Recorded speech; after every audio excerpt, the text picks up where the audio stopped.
The chamber stretched vast and circular, its walls carved from asteroid stone that had witnessed 10,000 cycles of galactic politics.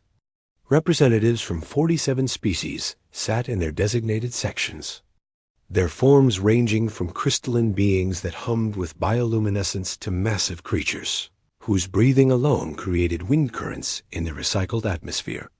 At the center stood the human delegation, 3 figures in simple gray uniforms that seemed almost offensive in their plainness, compared to the ornate decorations surrounding them. Ambassador. Chun maintained her neutral expression as accusations flew like plasma bolts across the assembly floor.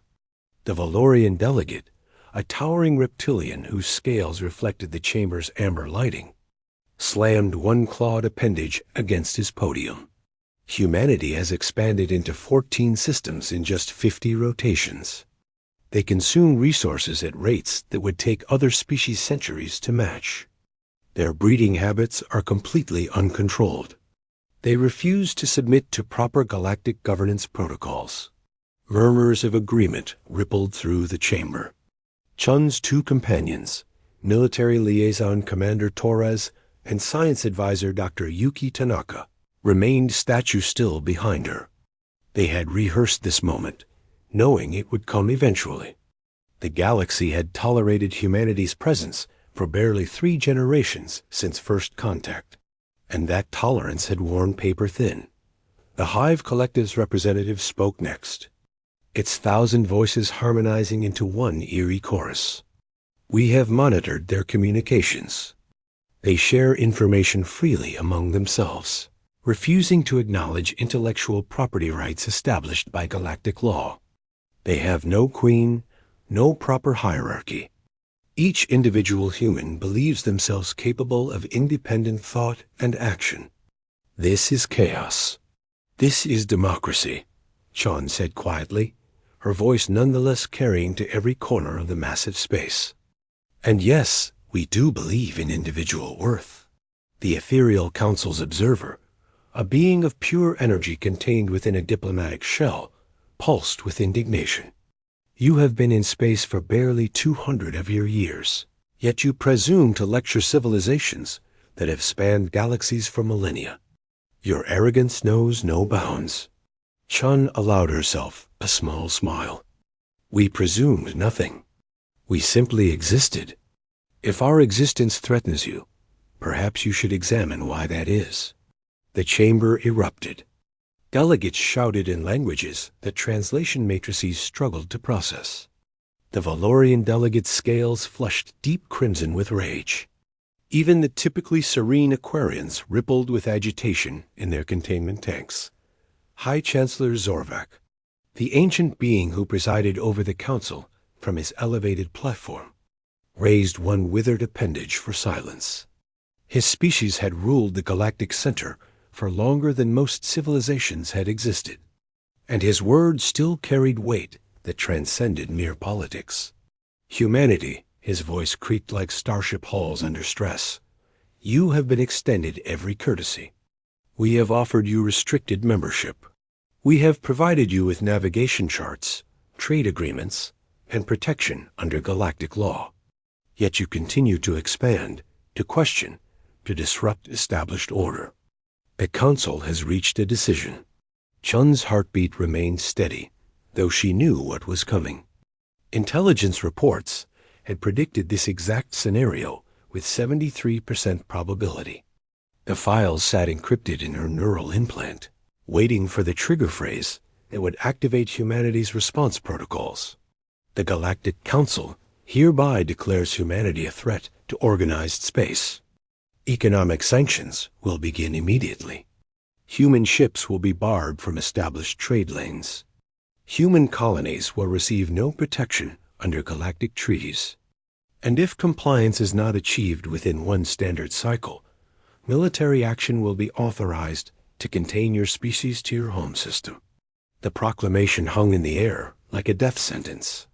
47 species watched the 3 humans, waiting for panic, for pleas, for the desperate negotiations that typically followed such declarations.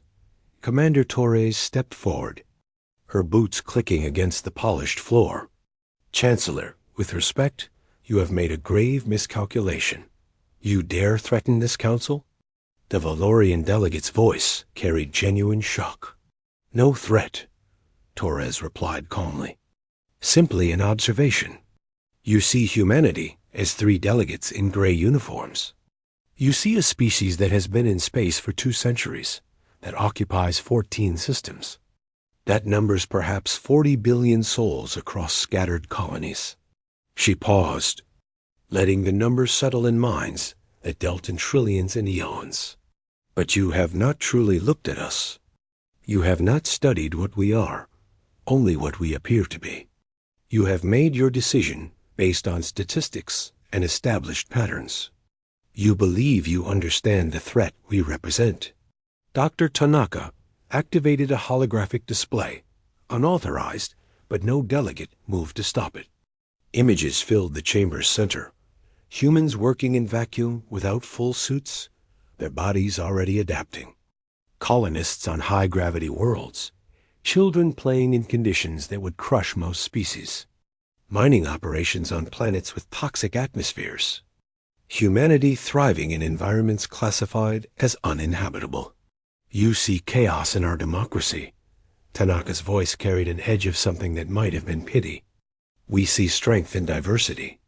You see arrogance in our questions. We see the curiosity that drove us from caves to quantum engines in 10,000 years. You see threat in our expansion. We see the same drive that took us from a single continent to every corner of our homeworld before we ever touched the stars." The images shifted. Human history played out in accelerated sequence. Wars that should have destroyed the species instead forging it stronger. Disasters that should have broken humanity's spirit instead pushing innovation to impossible heights. Conflicts resolved and reignited and resolved again in endless cycles that somehow always move forward.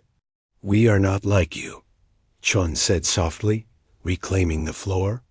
"We did not evolve in stable environments that encourage specialization. Earth killed us in 1,000 ways, every day, for millions of years. We survived ice ages and asteroid impacts. We thrived in deserts, in jungles, and Arctic wastes.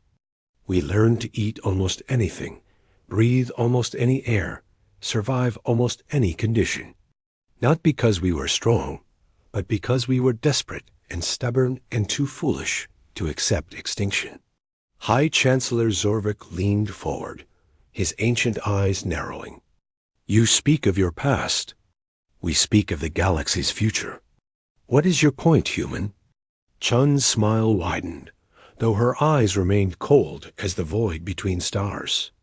"My point, Chancellor, is that you have declared war on a species that spent its entire evolutionary history at war with its own planet and survived. You have sanctioned a people who fought each other for resources and territory for 10,000 years and never once stopped innovating, adapting, overcoming.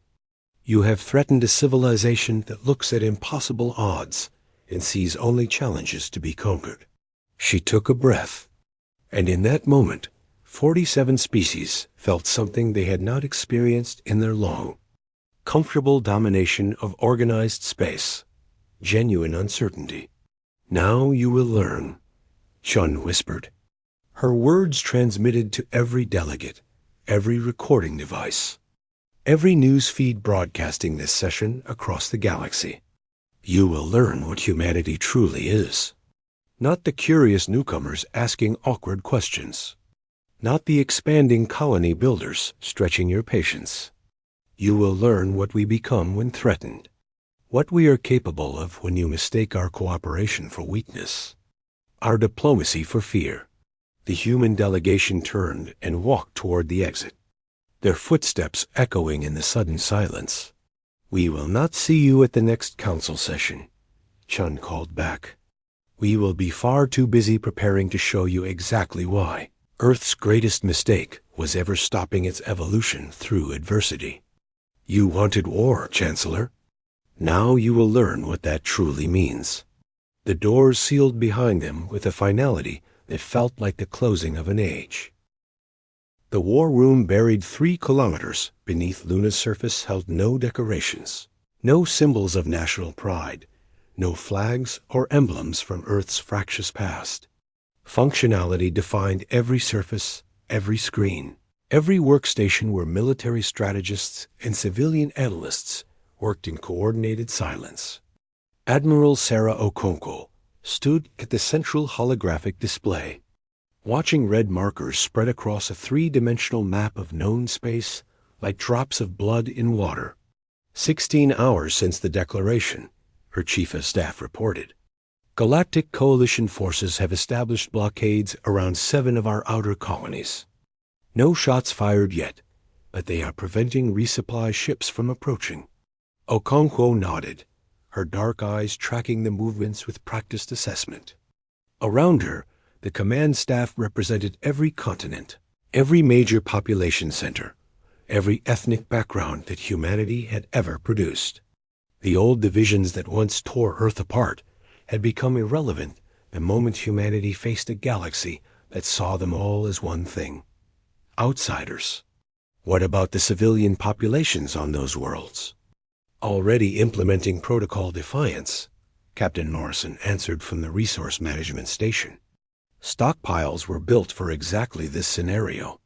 They can maintain current population levels for 18 months minimum, longer if they activate the emergency hydroponics programs. They will activate them, Okonkwo said with certainty. Our people do not wait for permission to survive. The holographic display shifted, showing the military assets humanity had quietly assembled over the past generation. To the Galactic Council, humanity's fleet looked modest. 300 warships spread across 14 systems, each one following established design principles that galactic engineers had perfected over millennia. Standard weapons, standard shields, standard propulsion systems that any species could purchase from the shipyards, orbiting industrial worlds. What the Council did not know, what their intelligence services had failed to detect, was that those 300 ships represented only the visible fraction of humanity's preparation. Show them the real fleet, Okonkwo commanded. The display transformed. Hidden facilities scattered throughout asteroid fields. Disguised mining operations on worlds dismissed as economically worthless. Shipyards operating in the dark spaces between solar systems where no species bothered to look. The numbers climbed. 800 additional warships, experimental designs that pushed the boundaries of known physics. Fighters small enough to evade most sensor arrays. Dreadnoughts massive enough to carry populations as well as weapons. Stealth vessels that could slip between dimensions using theories that humanity had developed independently, refusing to accept that faster-than-light travel had only one possible solution. Crews are ready? Okonkwo asked. Every ship has been operating on rotating war games for 2 years, Morrison confirmed. Captains have full tactical authority. No bureaucratic approval required for combat decisions. We learned that lesson from the Council's own military doctrine and decided to do the opposite. A slight smile crossed Okonkwo's face. The galaxy's established military forces operated on rigid hierarchies, with decisions flowing up command chains that could take days to reach appropriate authorities. Humanity had looked at that system, recognized its inherent weaknesses, and built something different. Every ship captain had authority to engage, retreat, or improvise as situations demanded. Chaos by galactic standards. Flexibility by human measurement. What about Earth itself? Someone asked from the Environmental Monitoring Section. Dr. James Chun, no relation to Ambassador Chun, but sharing her calm intensity, stepped forward. The homeworld is ready. Defensive platforms are online. Orbital batteries have clear firing solutions on any approach vector. But more importantly, we have activated the citizen response protocols. This was the part that would have seemed insane to the Galactic Council. The aspect of human preparation that no other species could comprehend. On Earth, across 12 billion souls, Emergency broadcasts had activated networks built into civilian infrastructure. Not conscription, not forced military service, but voluntary activation of skills that every human possessed without fully realizing it. Engineers who built bridges now calculated structural weaknesses in enemy ships. Doctors who saved lives studied alien biology to understand vulnerabilities. Teachers who educated children became strategic analysts, examining cultural blind spots in species that had known peace for too long. Farmers who fed populations developed biological agents that could devastate food supplies without harming sentient life. Weapons they would never use, but whose existence provided deterrent value. Humanity had not built a military. They had weaponized their entire civilization. The Council expects us to panic, Okonkwo said, addressing the room. They have seen species face sanctions before. Some capitulate immediately. Others fight brief, desperate campaigns before accepting subjugation. They expect patterns because patterns have held true for 10,000 years of galactic history. She zoomed the display to show Earth, the blue marble that had birthed humanity's particular brand of stubborn survival. We are going to teach them that patterns break, not because we are stronger or smarter or more advanced, but because we are different in ways they cannot comprehend. Every species in the galaxy evolved to fit their environment. Humanity evolved to conquer ours. There is a distinction there that the Council has failed to grasp. Messages began flooding in from the 14 human colonies, each one reporting identical readiness. No pleas for rescue. No demands for Earth to negotiate their safety. Just confirmation that they stood ready to do whatever their survival required.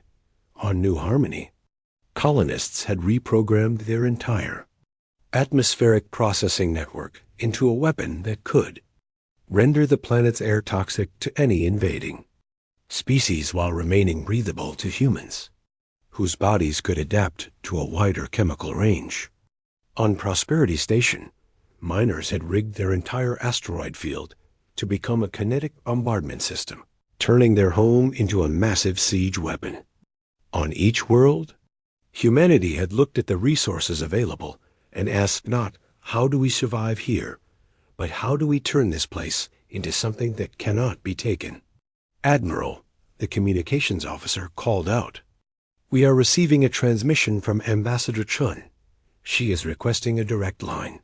Chun's face appeared on screen, still composed despite having just declared humanity's defiance to 47 species that could field billions of soldiers to humanity's millions.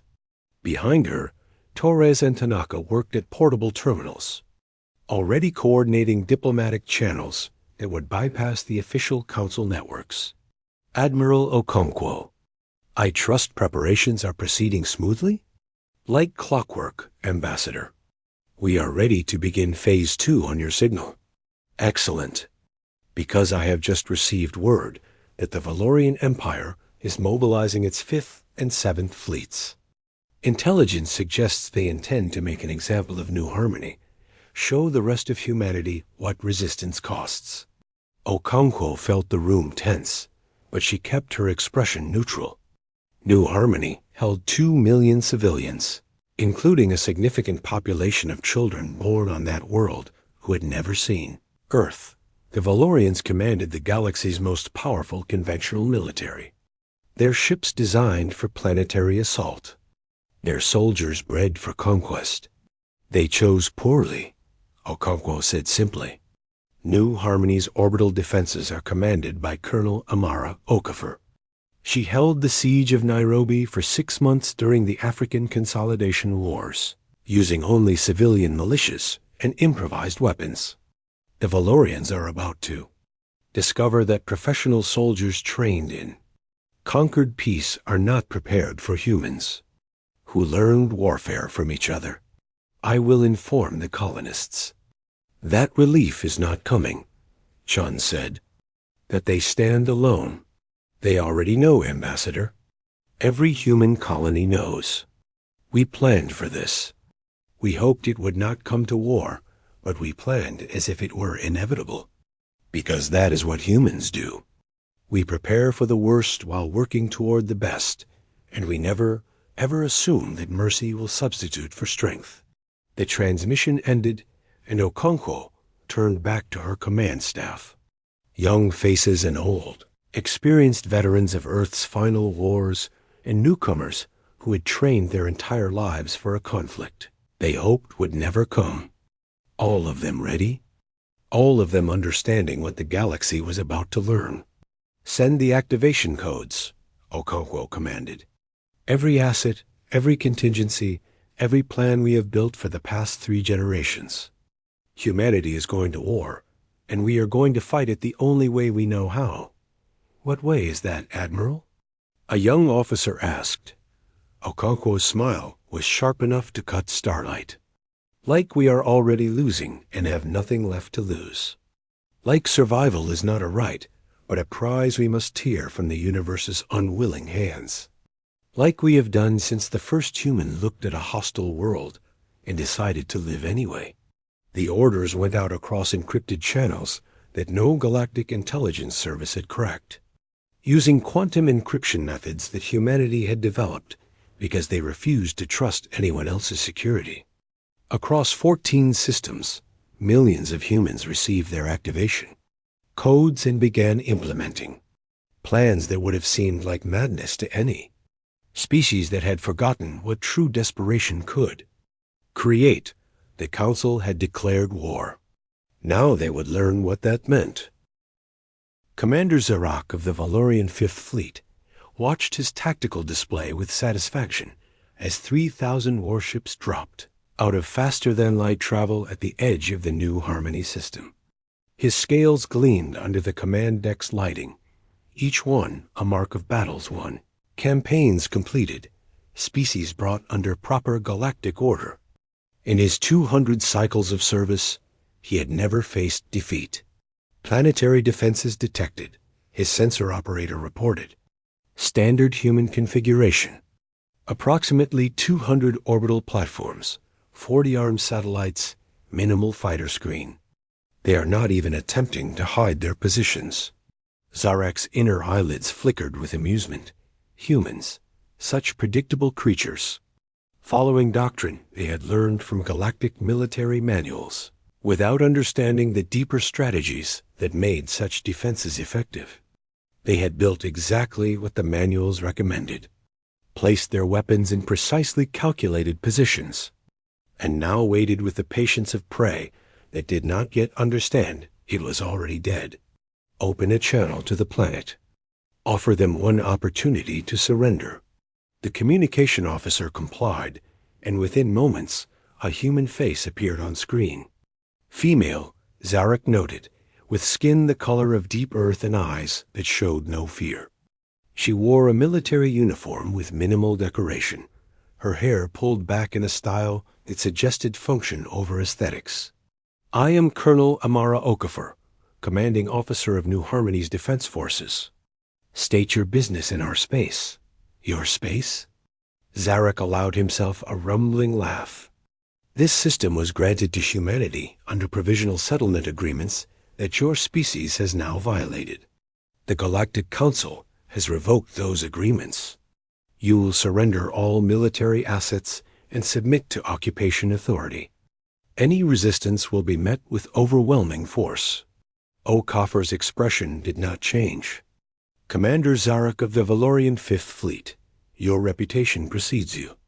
23 successful campaigns, 7 species brought under Valorian administration, 0 defeats in 2 centuries of service. Impressive record. Zarak preened slightly. At least these humans did proper intelligence gathering. Your research is adequate. Then you understand that resistance is futile. We have 3,000 ships to your 200 defensive platforms. We have soldiers who have trained for combat since hatching.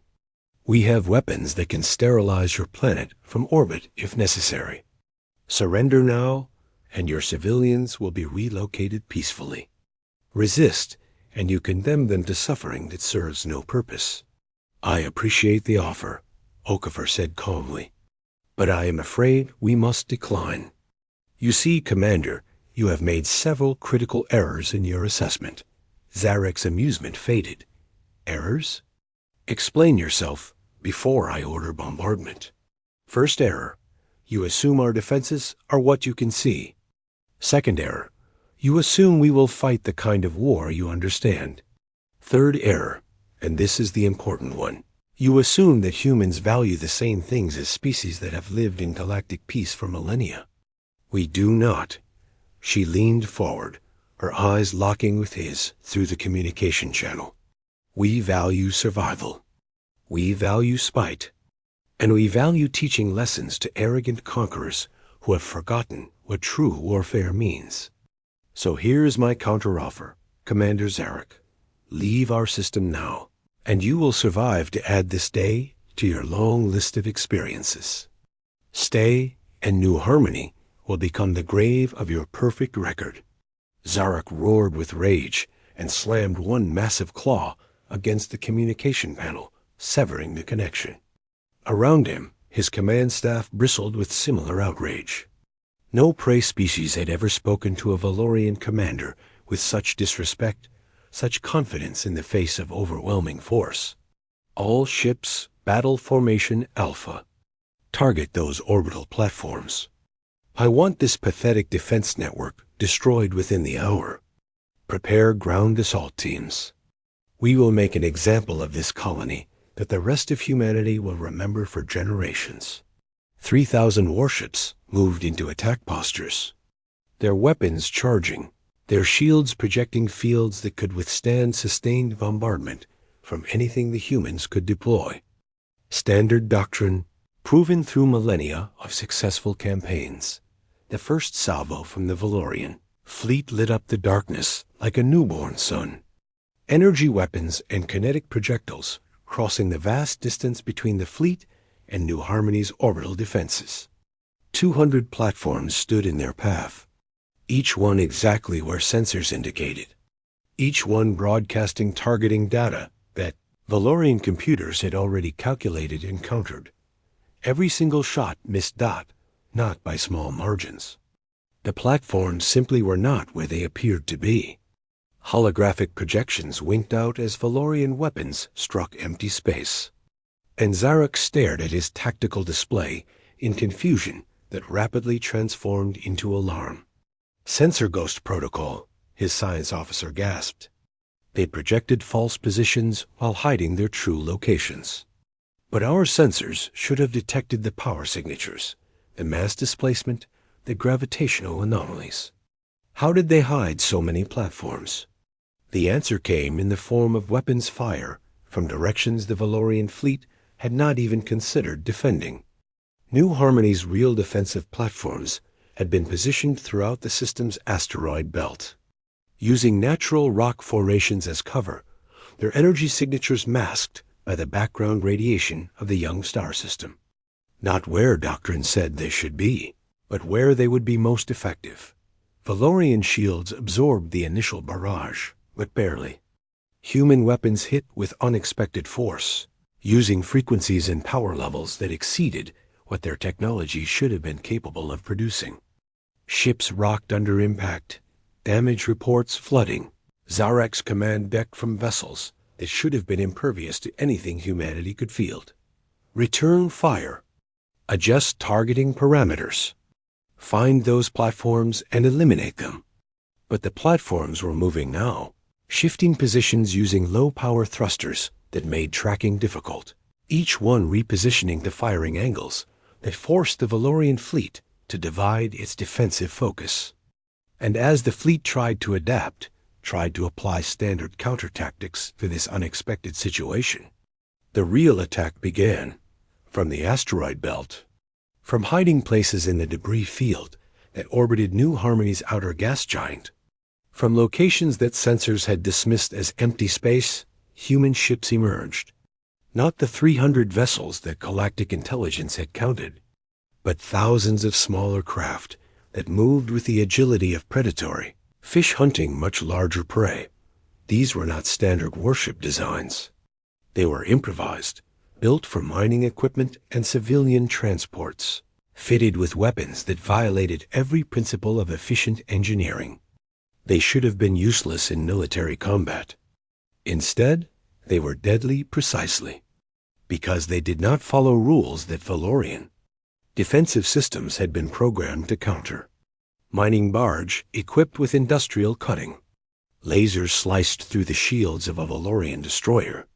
Its beam designed to carve asteroids finding vulnerable points in military-grade defensive fields.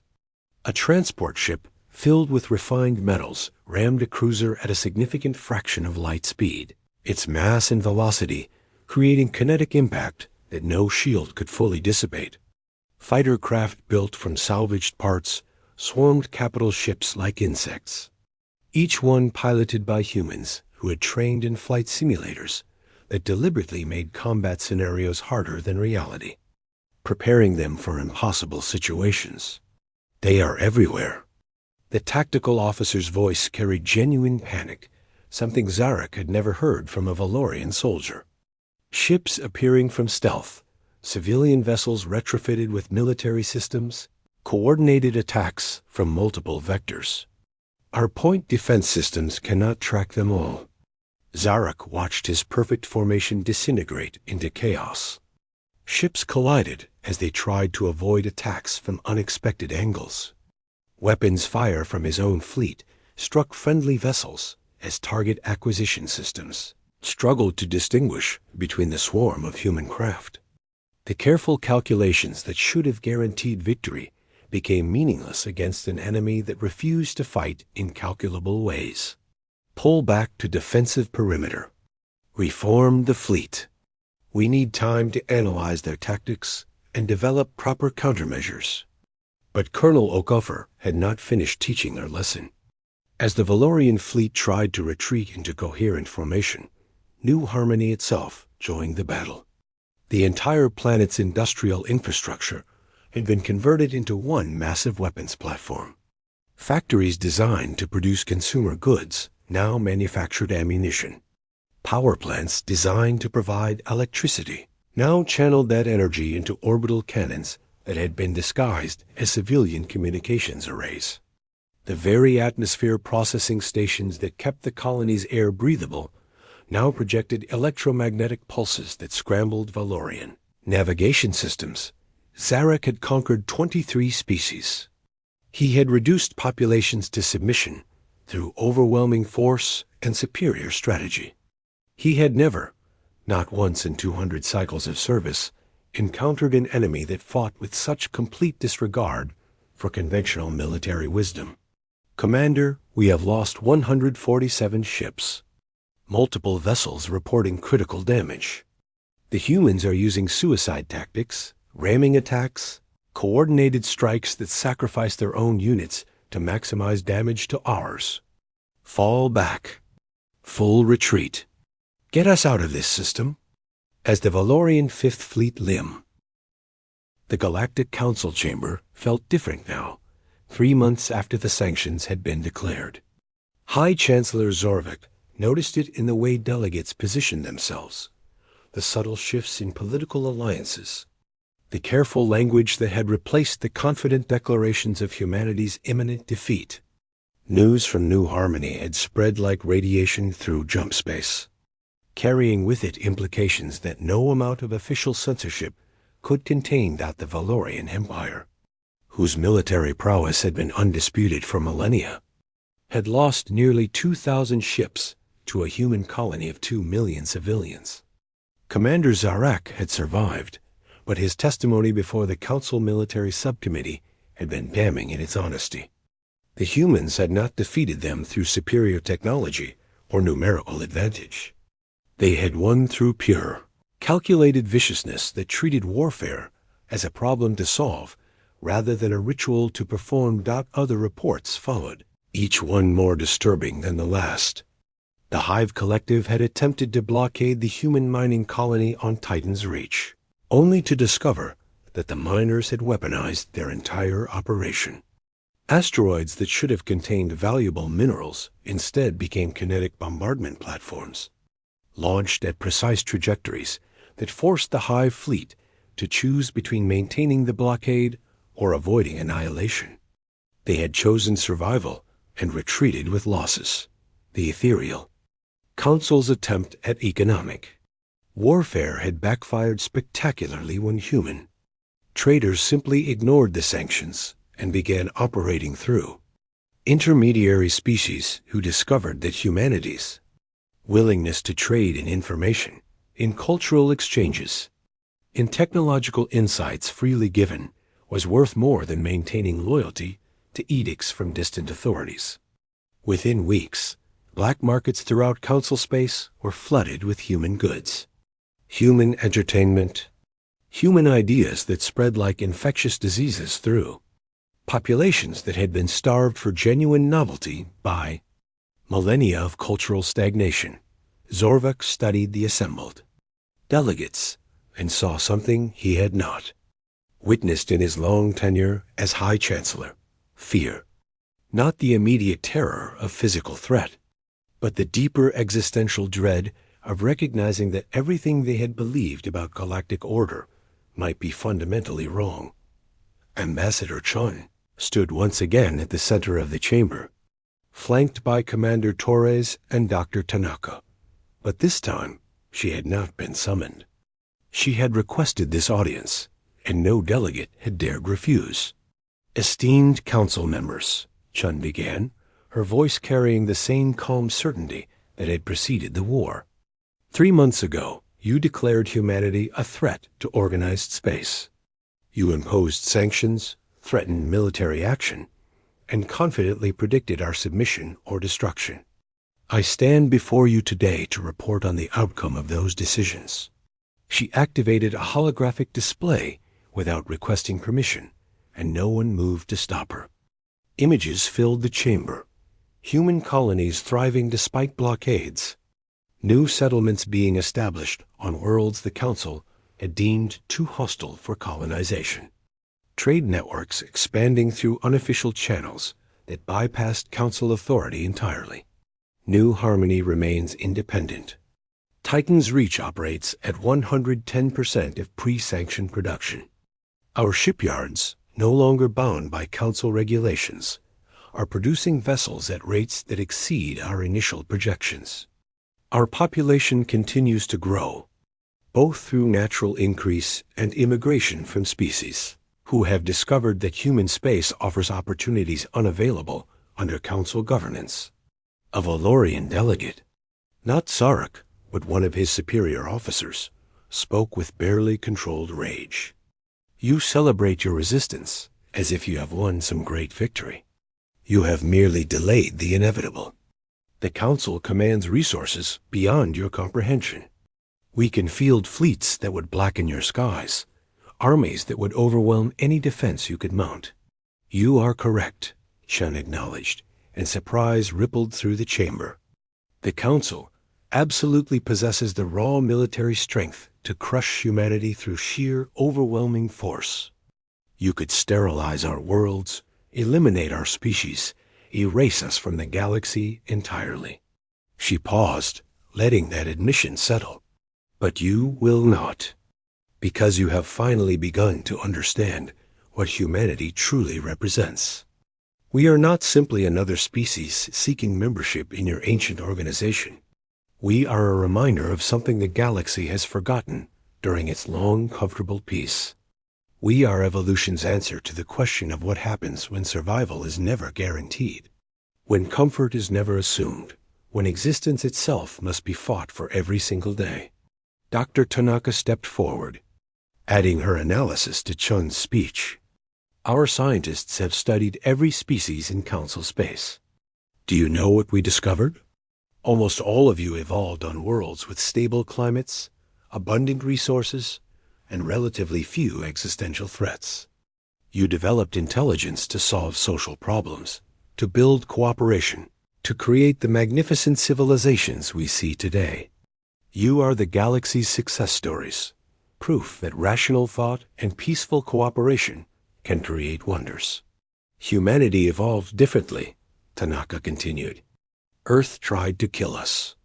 Ice ages, supervolcanoes, asteroid impacts, predators, diseases, climate shifts that wiped out 90% of life repeatedly. We should have gone extinct a dozen times over. Instead, we developed intelligence not for social cooperation, but for survival against impossible odds. We learned to see every problem as solvable, every obstacle as temporary, every setback as merely another challenge to overcome. Commander Torres took over, her military bearing suddenly, seeming less like aggression and more like the natural stance of someone perpetually ready for the next crisis. You see our expansion as a threat. We see it as insurance against extinction. You see our refusal to follow established protocols as arrogance. We see it as recognition that protocols created by species who have never faced true adversity might not apply to those who have survived nothing but adversity. You see our military tactics as barbaric. We see them as practical solutions to the problem of staying alive when superior forces want you dead. The chamber remained silent. Delegates absorbing words that challenged 10,000 years of galactic certainty. High Chancellor Zorvik finally spoke, his ancient voice carrying weariness that went beyond mere physical age. What is it you want, Ambassador Chun? If not membership in the Council under our terms, if not submission to our authority, then what purpose does this speech serve? Chun's expression softened slightly, showing for the first time something that might have been genuine sympathy. We want what we have always wanted, Chancellor. To exist, to grow, to explore and learn and build and create. We want to be left alone to pursue our own path while remaining open to cooperation with those who approach us as equals rather than subjects to be governed. But more than that, she continued, we want you to understand the lesson we have been trying to teach. You declared war on humanity, expecting us to respond like every other species you have encountered. You believed that superior numbers and established power would inevitably prevail. You thought you understood the nature of conflict because you had studied it in your histories, simulated it in your training programs, theorized about it in your strategic academies. You were wrong. And the reason you were wrong is important for the galaxy's future, not just humanity's. Ambassador Chun gestured to the holographic display, which now showed graphs and data that several delegates would later request copies of for their own analysis. Galactic civilization has been stable for so long that you have forgotten the fundamental truth that shaped humanity. Comfort is not the natural state of existence. Peace is not guaranteed. Survival requires constant adaptation, constant innovation, constant willingness to do whatever necessity demands. You tried to force us into submission, and we responded by becoming more dangerous than you anticipated. But here is what you need to understand. We did not become dangerous in response to your threats. We were always dangerous. We simply had been polite enough not to demonstrate it until you made politeness impossible. The Hive Collective's representative spoke, its 1,000 voices harmonizing into a question that many delegates seemed to share. What happens now? You have proven you can resist our sanctions. You have demonstrated military capabilities we underestimated. Does humanity now seek dominance? Will you expand until you threaten Council space itself? Chun shook her head. We seek nothing but what we were doing before you declared war, building our civilization according to our own values, exploring the galaxy at our own pace, offering cooperation to those who want it, and requiring only non-interference from those who do not. We have no desire to conquer the Council or impose human governance on species that have their own successful systems. But, Torres added firmly, we will also not tolerate future attempts to restrict our growth, control our expansion, or dictate our internal policies.